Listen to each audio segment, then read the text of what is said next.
Iya, apa itu kognitivistik? Kognit. Baik, aktivistik adalah sebuah teori yang menitik beratkan kepada daya kognitif siswa atau kemampuan siswa untuk bagaimana kemudian ia mampu menalarkan ilmu yang ia terima. Tapi pada hakikatnya ini teori pembelajaran ini tidak melihat kepada hasil, tapi dia lebih melihat kepada proses ya. Teori belajar yang Menitik beratkan tidak hanya menitik kepada berat. hasil belajar, tapi kepada prosesnya yang paling penting di sini. Hmm, ya. Prosesnya yang paling penting ya. Iya. Mm-mm. Mementingkan proses belajar daripada Hasil. hasilnya. Iya. Hmm, ya, oke. Betul jawabannya. Kalau Pak Barudin, kalau humanistik itu apa? Penerapan teori pembelajaran yang telah berhasil eh, kepada peserta didik eh, dengan teori humanistik dapat pembelajaran guru dapat memberikan reward atau stimulus eh, pada peserta didik yang telah berhasil melakukan suatu hal. Contoh misalkan eh, mereka telah menyelesaikan tugas yang diberikan oleh guru, kemudian diberikan reward atau penghargaan kepada mereka yang sudah menyelesaikan tugasnya. Begini Pak, yang kurang jelas tadi terkait dengan apa namanya pengertian dari teori humanistik ini adalah teori yang sebuah teori belajar yang mengutamakan pada proses belajar. Berapa bagian proses pembelajaran? Ada berapa bagian? Tiga saya Anda. Siapa yang mau menjawab? Saya mungkin ada Ya, tiga. Tiga ya Anda. tiga. Apa Ya. saja? Ada pendahuluan, ada kegiatan inti, dan ada penutup. Itu sih jadi anunya sebenarnya.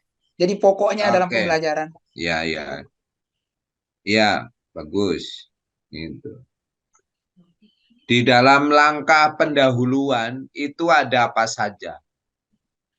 Ada ya Memberi ayah. salam. Oke, sebentar, Pak Mail dulu. Oke, oke. Sesu- Sesuai dengan model ajar yang kami buat kemarin pas ditugaskan untuk membuat model ajar, jadi kami menuliskan di sana di untuk awal pembelajaran itu kegiatannya diantaranya adalah pembukaan dengan salam, kemudian menanyakan apa namanya siswa, kehadiran siswa bagaimana. Nah, seperti itu Ayahanda. Kemudian Jadi dalam RPP saya kemarin pada model ajar itu yang pertama memberi salam, mengecek kehadiran siswa, Heeh. kemudian ice breaking juga di situ ada. Mm-mm. Kemudian setelah itu nanti berdoa bersama siswa yang dipimpin oleh ketua kelasnya. Coba Pak Jamil. Kita kalau setiap pembelajaran kami memulai dengan salam tentunya.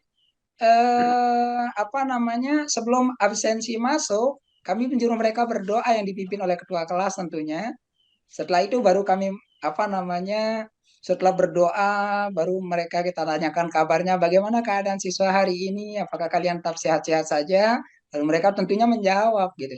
Kemudian setelah itu sebelum ke apa namanya ke kegiatan inti kami tidak lupa memberikan apa namanya menanyakan kepada mereka apa yang pernah kita pelajari di minggu lalu untuk dianu lagi mengingatkan kembali.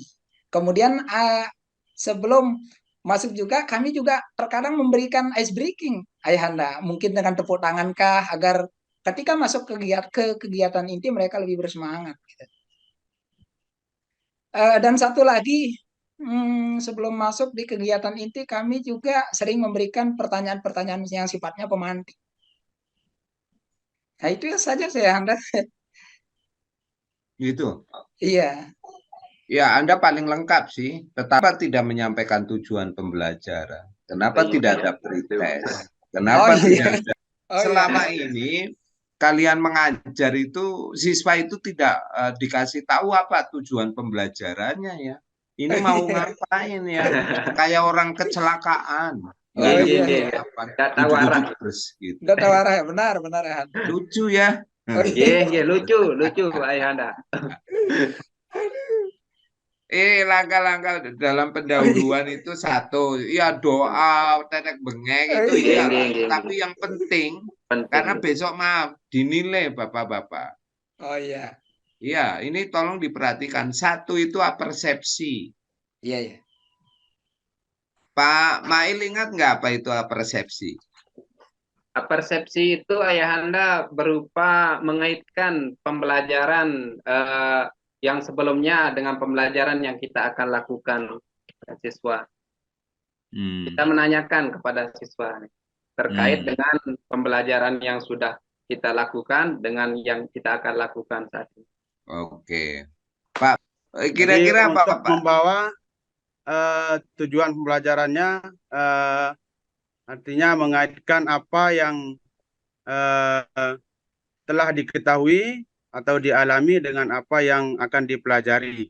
Fungsi dari persepsi satu, mengingatkan kembali kenapa supaya memori yang diterima tentang materi ajar itu tidak hanya tersimpan di memori jangka pendek. Karena Bapak, ini semuanya saja memori kita itu ada tempat penyimpanan atau apa namanya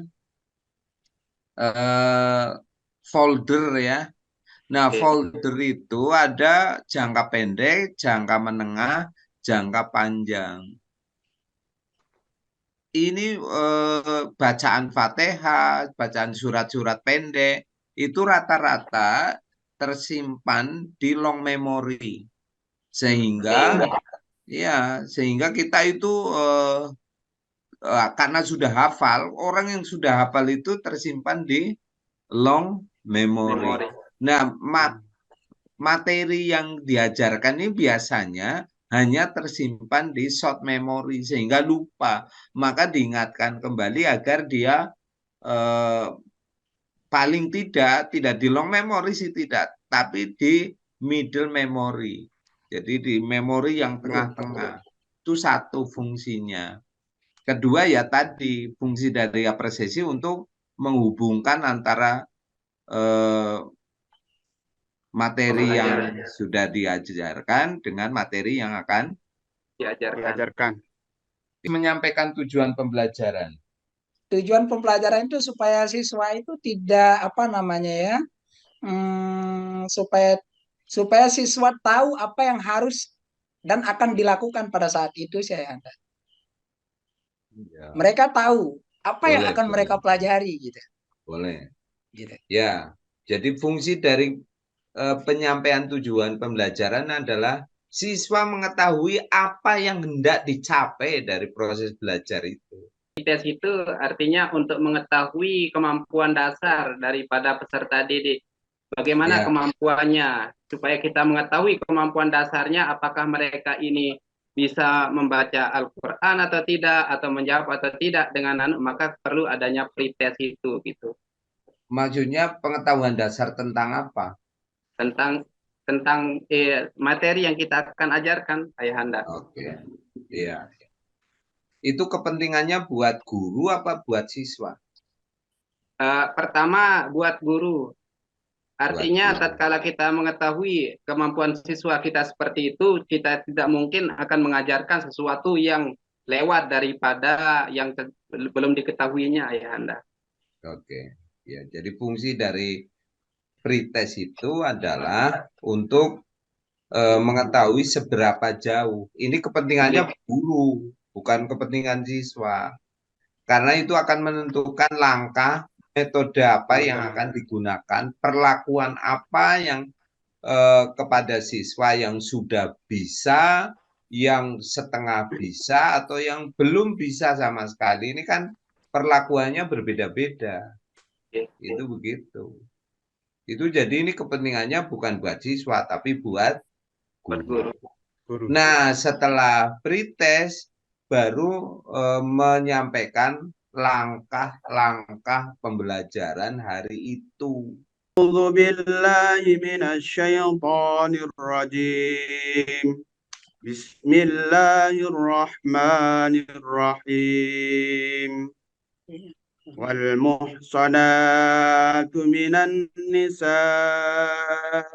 إلا ما ملكت أيمانكم كتاب الله عليكم وأحل لكم ما وراء ذلكم أن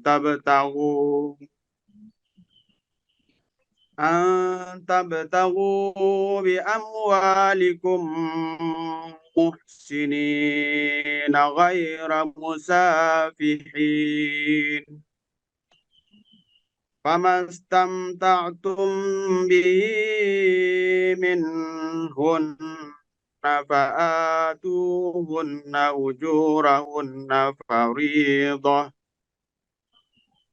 ولا جناح عليكم فيما تراضيتم به من بعد الفريضة إن الله كان عليما حكيما.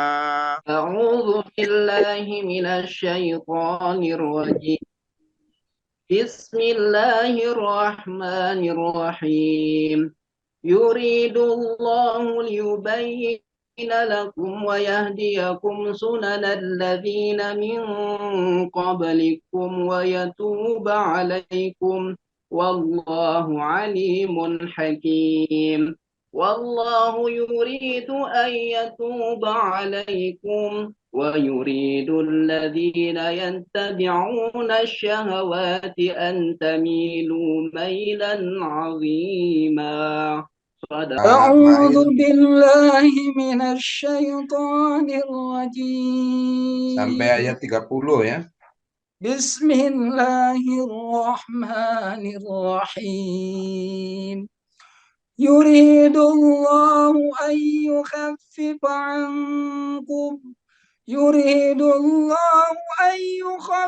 عنكم وخلق الإنسان ضعيفا يا أيها الذين آمنوا لا تأكلوا أموالكم بينكم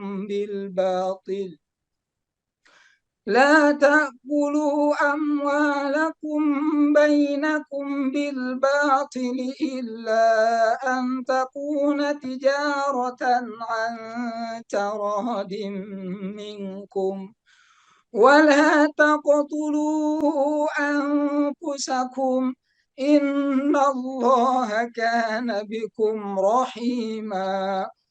Matur tampi asih. Maaf ya Hanta. Ya. Assalamualaikum warahmatullahi wabarakatuh. Waalaikumsalam Waalaikumsalam warahmatullahi wabarakatuh.